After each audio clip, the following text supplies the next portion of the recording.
С самого утра у Евгения произошла ссора со своей супругой, и виной всему послужила собака. Это была их собака, которая с самого раннего утра начала лаять и не дала женщине выспаться.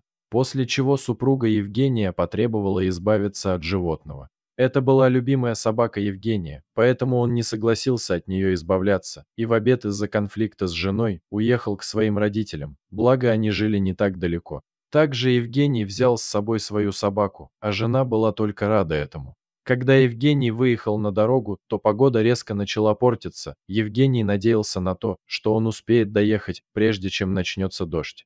Но всю дорогу он не мог забыть свою ссору с женой, он никак не мог понять, почему его любимая собака так смогла разозлить его жену. Но уже вскоре пошел сильный ливень, и дождь с каждой минутой становился все сильнее.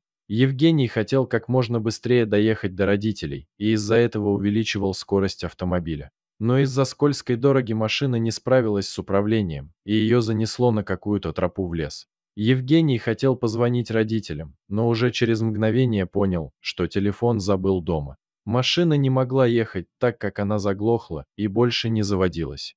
По дороге никто не ездил, так как это была глухая дорога, и по ней ездили только местные, а в такую погоду никто не рисковал высовывать нос из дома. Собака начала нервничать, это было видно по ее поведению и взгляду.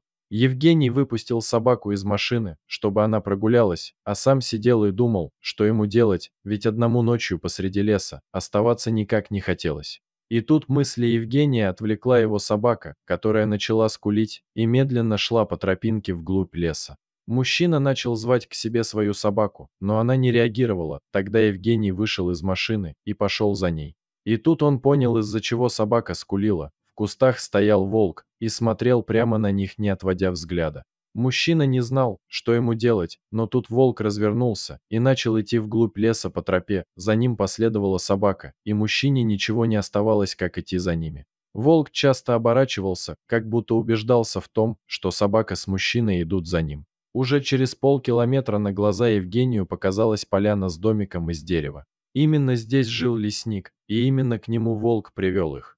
Евгений постучал в двери, и из них вышел мужчина. Он пригласил гостя в дом, напоил горячим чаем из трав и разрешил остаться на ночь. Утром лесник взял на буксир машину Евгения и отвез в мастерскую, где починили автомобиль Евгения. В итоге мужчина добрался до родителей лишь к вечеру следующего дня. К этому времени приехала его жена и начала просить у него прощения. Евгений рассказал, что если бы не его собака и волк с лесником, то неизвестно, чем бы все закончилось. Жена поняла свою ошибку и больше никогда не обижала собаку, благодаря которой они живут вместе уже многие годы. А волк– это хорошее животное, если ему и его семье не причинять зла. Волки часто помогают людям, но только если чувствуют, что человек добрый и нуждается в помощи. Дорогие зрители, если вам понравилось это видео, то поставьте лайк и подпишитесь на наш канал. До свидания.